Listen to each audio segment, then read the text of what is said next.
Hello everyone, and welcome to another beer review. Now today we're doing um, a full bodied ale, apparently. I think it's more of a best beer, really. But yeah, so what we're doing today is the Secret Kingdom from the Hadrian border brewery in Newcastle. Now, apparently, Secret Kingdom, is a dark, rich, and full-bodied ale, slightly roasted with a malted palate, ending with a pleasant, bitter finish. We're doing some other beer reviews there, and yeah, they're starting to kind of fight me a bit. But yes, it's 4.3%, 500ml. I will put all the prices down below. But yes, so yeah, I can't really tell you much about this beer because I always like to go in blind. I don't like to kind of do much research. I'll do my research when I'm editing the video and things like that.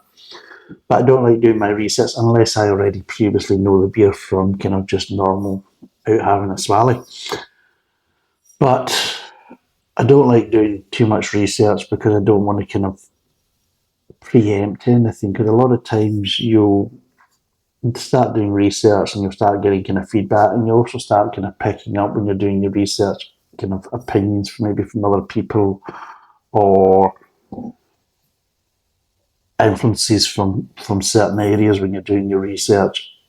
And then I feel that, and then I'm going into the review with certain kind of preconceived ideas, which unfortunately sometimes has to happen because I already know the beer. But if I don't know the beer so well, then I don't want preconceived ideas, because I don't want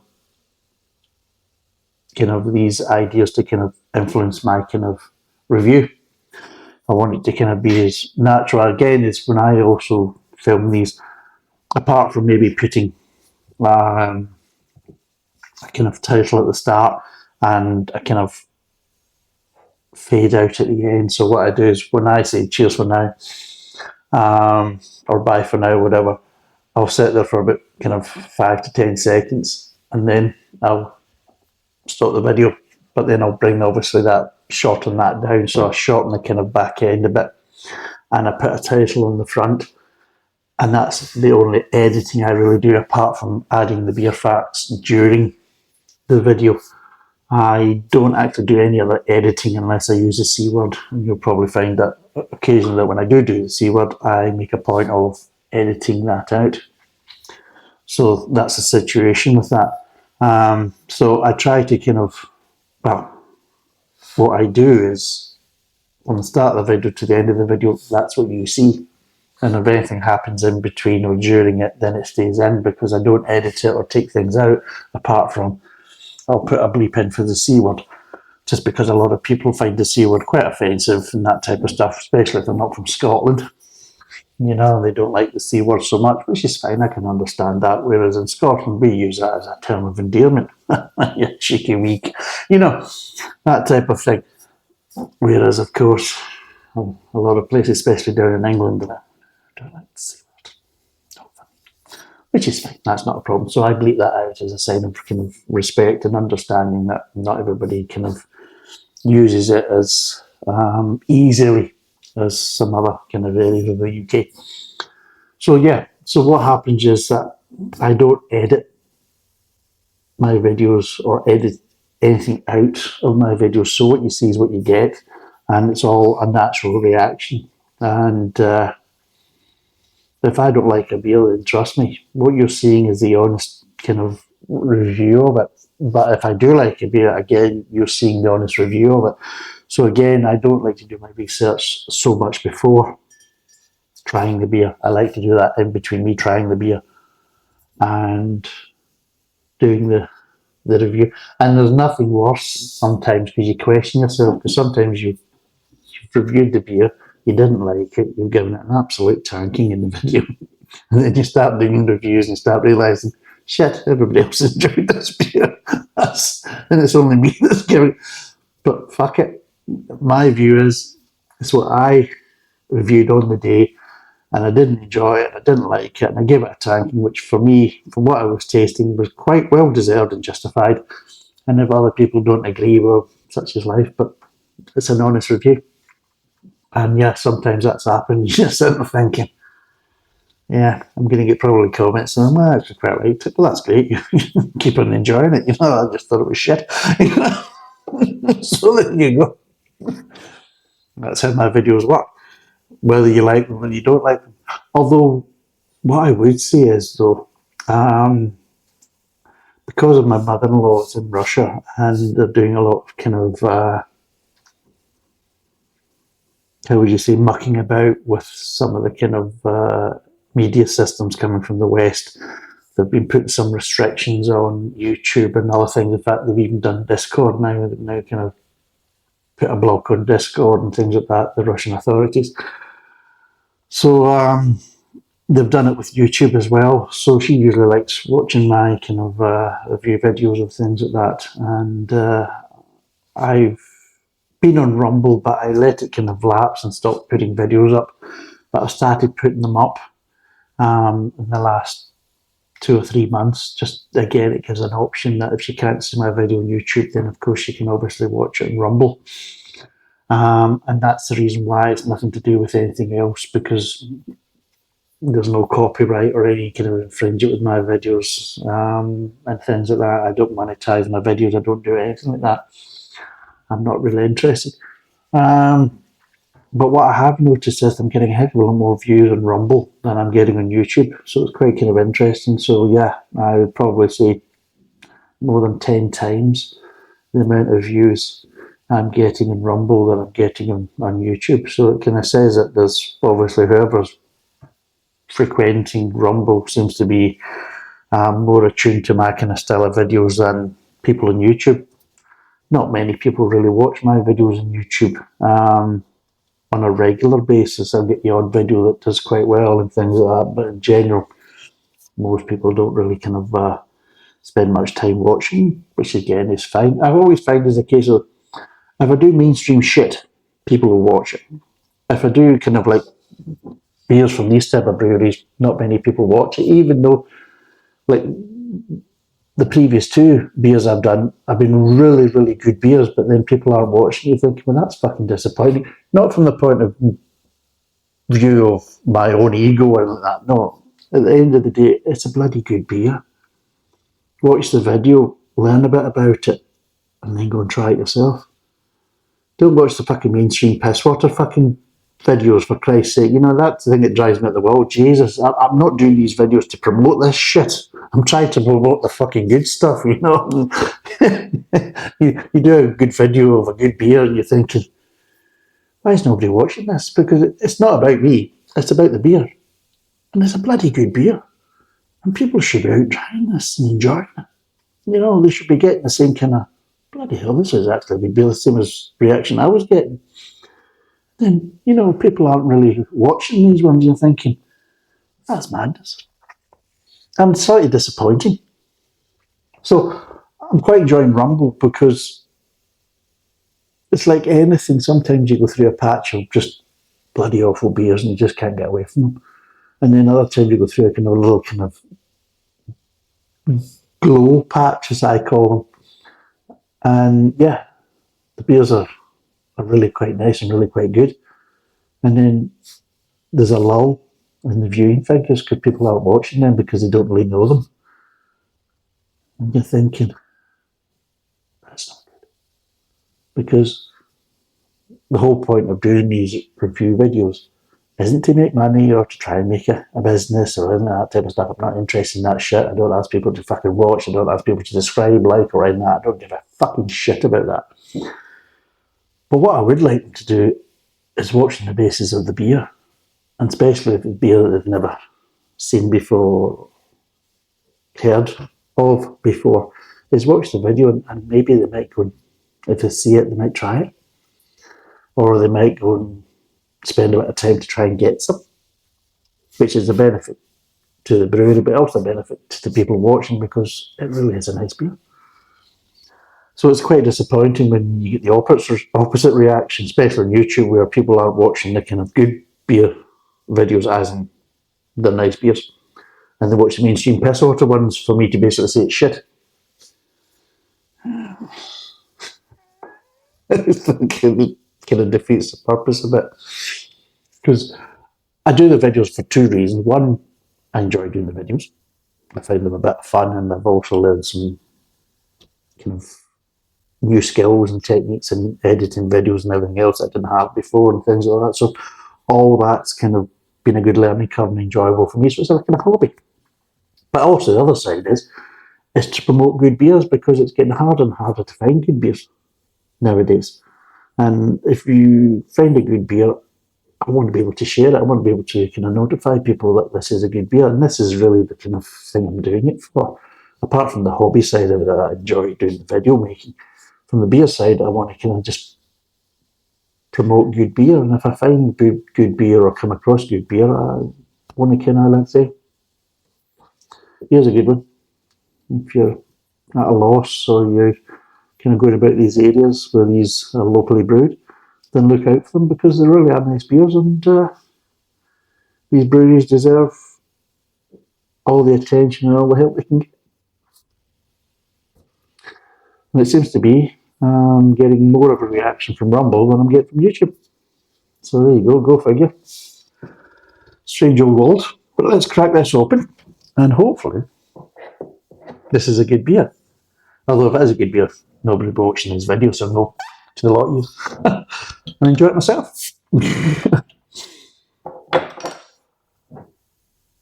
Let's get it poured. They did say bitterness, so already I'm gonna. And I did the brown ale, which had a lovely level of bitterness. I mean, it was right up my street. Might not be up everybody's street, but it was right up my street. And then I did the bitter, which was a similar beer, but less bitterness than the brown ale, which I kind of expected that. With this one, I'm not really sure. I think it's going to be less. I think it's going to be either similar to the bitterness. Well, there's a few different thoughts in my head. It can either be less bitterness than the bitter, which I don't want, or it might be somewhere in between the bitter and the brown ale, which I'm hoping for, or it might be a bit closer to the brown ale, which hopefully is really my kind of cup of tea. So, as you can see, it's a nice dark chestnut brown colour, a nice kind of half finger head, but a nice quality head, not this kind of prawn cracker head.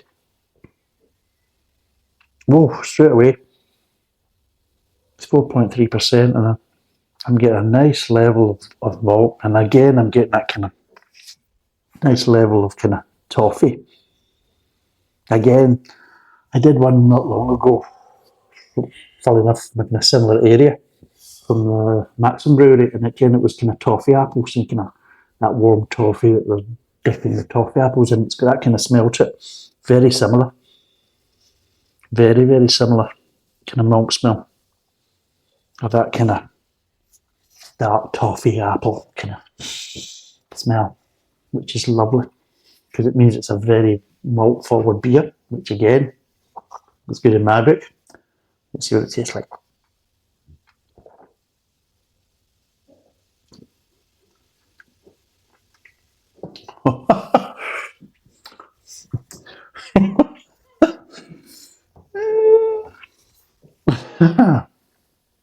Right. There's similarities between this and Samson from the Maxim Brewery. And while it has a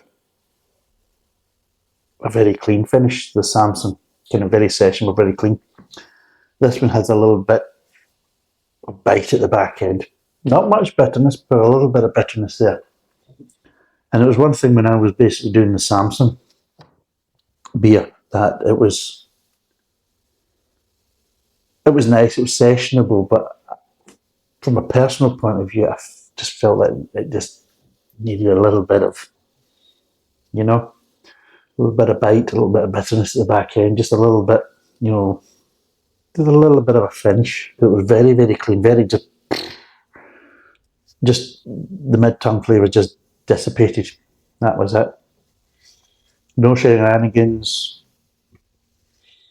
no big finish, just that was it. Very clean, very, very clean. Which is nice, it's fine. It was a sessionable beer and everything else. Not every beer has to be ending with a bitter finish. But just because of my own preferences, I just felt that, just for me personally, it was just a kind of giving it that little bit more. And it didn't. Whereas this one looked very similar to Samson from the Maxim Brewery, but especially from the malt point of view, but it just gave that little bit more at the end there.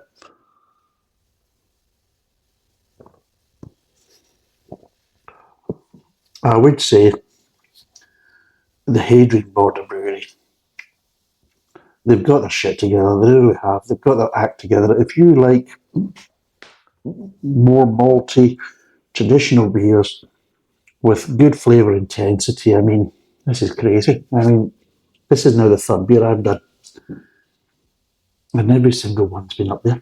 And I did actually did a reply to a comment. I think it was Sloppy Dave who was talking about it.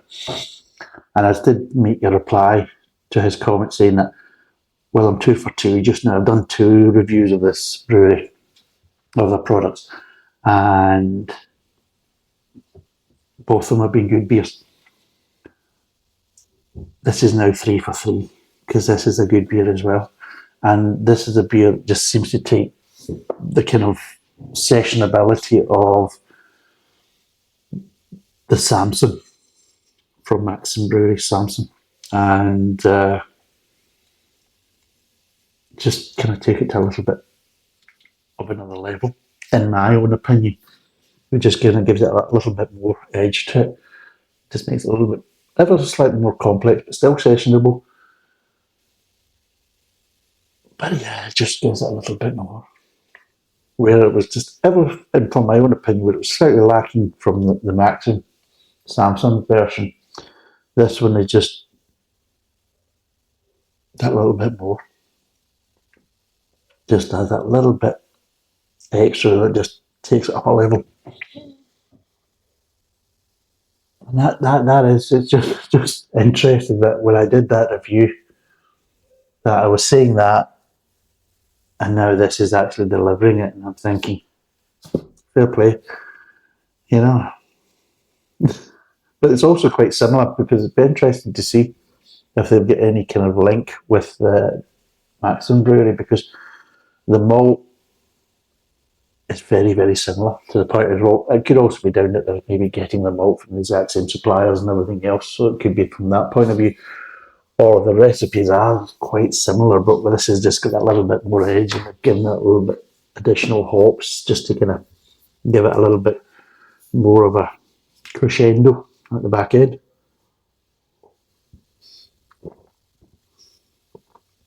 But yeah, it just kind of balances the beer out. Just instead of it being all front end, it gives you a really good front end, but a little bit at the back end as well, just to kind of give that little bit more balance. I'm not saying it's completely balanced, it's still kind of like that, but it's not like that where the Samsung, where the back end's like that. Just so it's like, you know, this is like, you know, it kind of tapers down a bit from the front end, but still gives you a bit more in the back end. And it's probably what I was missing with the Samsung. And yeah, I don't know, but this Hadrian Border Brewery, I just wish people would watch these videos more. I mean, even if you just listen to, you know, the audio without me, you don't have to look at me, whatever, that's fine, I don't give a shit. You know, I'm not the important part. The important part is this. This is the important part of the video. This doesn't fucking matter. This does. And this is a damn good brewery that I don't think, with people not watching the videos, they're not really benefiting. Because I think if people knew these beers were out there and available, and then once they've tried them, I think, this brewery I don't think is getting anywhere near the coverage it should be getting. Really isn't. I mean, it was a surprise to me. I bought these beers all together as a kind of a stock, and I bought them through a third party because some of the beers, like this beer, I wouldn't be able to buy online. I could buy it, if it was available in the can, I could buy it online from this brewery, but if it's in the bottle, the bottles are only delivered locally. They're not available nationally. So unless I bought them locally, I couldn't get this beer. The only way I could get this beer was through a third party. So by doing that, I got the Maxim Brewery beers, but I also got these beers at the same time. And initially, these were just making up the order. I was looking through what other beers they had. Initially, I was doing it to get the Samson and Double Maxim and all these type of things. These were just a kind of, a filler. Well, I've not tried these beers. Oh, they've got some kind of traditional ones. Yeah, well, I'll get some of them. So far, these are the ones that are stand out. You see, this is the thing. This is like the happy little accident. But again, these beers are absolutely bloody good. They really are. If you like more traditional beers, this brewery is hiding away, in my view. This beer, I mean, you go on and you talk about kind of Black Sheep, and you talk about Theakston's, and you talk about Fuller's, and you talk about this, that, and the other. This brewery and their beers are producing traditional beers that are up there with the best. I'll be totally honest, they're up there with the best, and I just feel that they're an unknown quantity. They're kind of like hidden away, and people just aren't really kind of knowing they're there, or even they're not getting the appreciation that they really deserve. Which for me, I think is bloody criminal for the quality of beers that they're firing out. And it's a shame. And that's one of the reasons why, but you do a shitty kind of Irish stout video. It's piss water, let's be told. Let's compare to these beers, these Irish fucking stouts, where it's Fours or a nitro stout from basically Brewdog or Guinness or all this kind of piss water. They're complete piss waters compared to this. They really are. They're fucking dreadful compared to this. And then I do a video on that shit. And let's be totally honest, it's just another level of shit. It's just one level up from your fucking mainstream piss water lagers. Let's be totally honest. It's not about fucking flavour, it's about texture. Seriously. Christ. I want my beer to be more closely to fucking, another saturated bowl of fucking Cocoa Pops. It's like that. Fucking see it. I want thickness to it. Don't want flavour. I just want texture. And you do a video like that, and people are fucking tuning in and watching that. You're thinking, seriously? That's what's attracting you. And then you do a really good beer from a bloody good brewery. I mean, a really good beer from a bloody good brewery. And they proved it. They're now 3 for 3. And then nobody watches it because I don't really know that brewery. Fuck it. What was the better? New texture to that. You're thinking, there's something wrong with this world. And then sometimes you do a shitty beer from Aldi or Lizzie, and then loads of people watching again. It makes it fucking worse. I'm doing a shitty, cheap, nasty fucking lager. I mean, seriously, let's be total, it's a piss better than what's fucking available in the fucking bottle or the can, usually can. And you're like, and then you do a really good beer and nobody watches the fucking video, so nobody actually learns that this brewery is actually producing really, really good beers. And you think, that's sad. Because this brewery, again, isn't getting the notoriety, isn't getting its rewards that it deserves. And I'll be honest, not through great, wonderful, choices by me or, handing on my beers. I'd never heard of this brewery until I was obviously looking to get some Maxim products. And if I hadn't, I wouldn't have known about this brewery. So my hands up, this is a learning curve for me just as well as for anybody else watching this video. And yeah, just a bloody good beer and a bloody good brewery that I feel really, I mean, no, something that really disappoints me. It really, I mean, obviously it might be down to this because it's not doing this, and maybe that works out better for them. But you sometimes you're drinking these quality beers and you're thinking, it'd be great if these were available in the supermarkets. It'd be great if you could actually just go and get them. But then, let's be totally honest, this is the reason why the beers are to this standard is because they're not in the clutches of the supermarkets and the mercy of the supermarket dictating price and everything else and all this kind of balls. So on that basis, it's maybe to their betterment that they're not involved in the supermarkets. But what they do is, again, it's one of these kind of breweries that's free delivery round about the local area for the bottles. And then it's only what's available in the cans that's available from their website nationwide, which is a shame because the brown ale I wouldn't have been able to buy in cans. There's a few of them. I would have got the bitter. I don't know. I think I would have been able to get this. I'm not really sure. But I think the Farm Island I would have got in the can. But I wouldn't be able to get the brown ale in the can, which means if I was ordering it just straight from the brewery, I wouldn't have got the brown ale, which was lovely. Absolutely lovely. And I will be getting more. But I'll actually go up there and get some. So we'll get a right good session maybe for Christmas or something like that. Because I think some of the beers are going to be fabulous. I've got a porter still to come from this brewery as well, which will be interesting because I will probably visit my sister down kind of near Peterborough, probably before Christmas.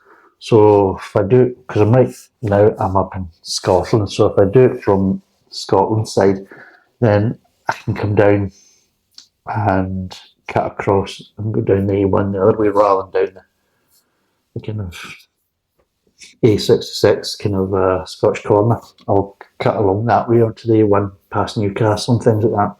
Bit of a wee detour. Maybe get a load of cheeky bottles in the way, and it's like that. It's these type of beers where it's like you will drive out of your normal way to get them because of that. So yeah, let's break down further.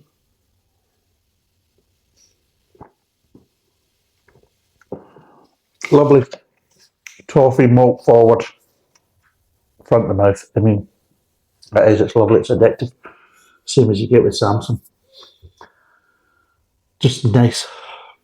And it's just nice. And a little bit of bread, just a little bit of grain, nice level of sweetness. Now again, not too sweet. It's just because, like I said when I did the Samson review, is that you've got to watch sometimes when you've got that kind of strong level of malt, it's kind of slightly warty. And if the sweetness is too much, then it starts to feel like kind of slightly unfermented wort. And it starts to kind of get sickening very, very quickly. A good example is non-alcoholic Doombar. I mean, that's piss water even in the alcohol version, but trust me, it's another level of fucking piss water if you get the non-alcoholic version. Seriously, it's just like, it tastes like they've just diluted the fucking wort. That's what it tastes like, which wouldn't surprise me because it's not even brewed down in Cornwall, that shit. I mean, it's brewed up near Wolverhampton. Just bollocks. So yeah, don't get me started on that. But trust me, people will watch that fucking video. Seriously, you're not fucking bottle of piss water. I won't even watch that. Maybe they watch it just because they hope I'll kick off or something like that. Maybe that's the situation. Well, if they do tell me, and I'll kick off even fucking more, especially in these type of beers. I'll kick off like fucking then, so it's wonderful. But yeah, so it's like that. But the sweetness again, it just feels like it's just slightly staggered, so it doesn't come in until it's there in the start of the mouth, but it doesn't really kind of develop until kind of mid tongue. But again, it's not overly sweet. But again, it just kind of stops that kind of feeling of kind of unfermented wort kind of sensation and that kind of sickness kind of thing. So they understand that to be a malt forward beer, a bit too much, it can be overpowering and sickening. So it's just, I mean, it's like both of them, malt forward beers, but take them probably as far as kind of comfortable for it to be a kind of lower alcohol beer on both. I think Samsung is 4%, this is 4.3. But the difference when you start getting into the mid-tongue, this is where the difference is.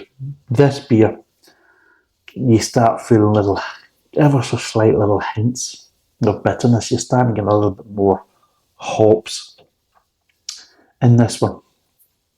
And it just slightly kind of balances it out a little bit, just kind of, so you get a little bit more sweetness. You still get a nice level of malt, nice level of grain, but you just get these little bitter accents that kind of slightly to kind of develop and kind of come together at the back end. And we're not saying strong bitterness, nowhere near as it strong bitterness, but it's just that little bit of bites, that little bit of bitterness there that just kind of adds a little bit of edge to the back end before it dissipates. Whereas Samsung just goes, this one goes,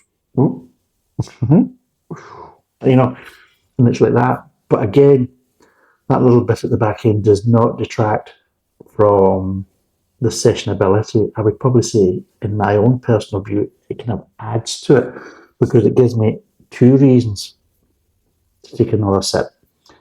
That lovely enjoyment of the malt at the front end and that little bit of edge, that little bit of bitterness at the back end. I enjoyed that as well. Let's repeat it. And it's like that. You could really have a damn good session in this beer. It's a dangerous one.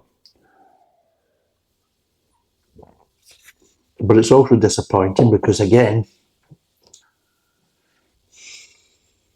you know what I'm going to say. I've only got one. I will do something about that. But I've only got one. And I did order some other beers from that area. And I got some more of these. Obviously, I didn't get the ones I hadn't tried, but I did get a couple of the bitters and I did get a couple of the brown ales, which didn't last long. In fact, they were drunk basically the same day they arrived. And they were gone. So I'm going to go and actually visit the kind of brewery shops and maybe get a couple of slabs instead of buying the odd kind of 2 or 3 bottles. Well, let's be totally honest, it's nothing. Maybe get a couple of slabs and share them out because I was buying. I thought, well, I'll have a couple and then I'll give some away, and that never happened. So yeah, I'm a bad person. So what would I give this out of 10? Well, I gave the Samsung beer, I gave it 7, and it was nice. But I like this more. I really do like this more. Just because that little bit back end and everything else, it's just, there's a little bit more in the mid tongue and a heck of a lot more at the back end compared. It's not a strong bitterness, but there's a nice level of bitterness there, just nice. When I'm talking about for this type of beer, I'm not talking about that the bitterness always a nice level of bitterness. Is not for this type of sessionable beer. If you look at it from a point of view, from a bitterness point of view, it's quite light bitterness, but there's a little edge there that for me just is enough to kind of where I felt it was lacking a bit, just ever so slightly with the Samsung. So with this one, it's another level, and from that, it's an 8. I love it. I mean, it's up there quite easily with the malt levels and the front end. Because Samsung, it's got a little bit more, just a little bit more in the mid tongue, and quite a bit more in the back end. And yeah, for me, yeah, it's an easy 8 out of 10. It really is nice. I mean, this and out of the 3, and it is 3 for 3 because there are 3 very good beers, I would probably say that this is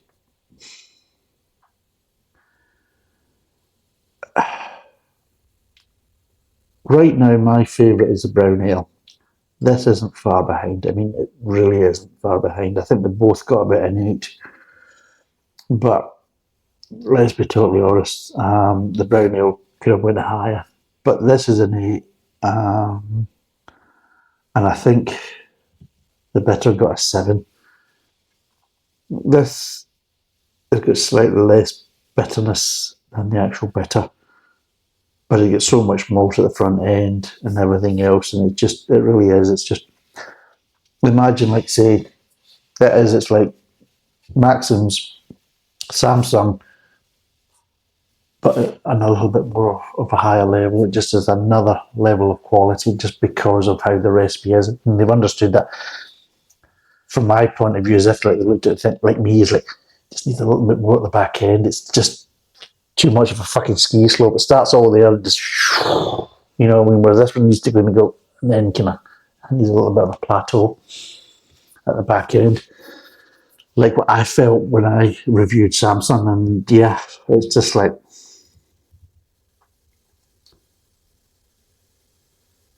they're almost kind of attuned to my kind of palate. I mean, fair play to them.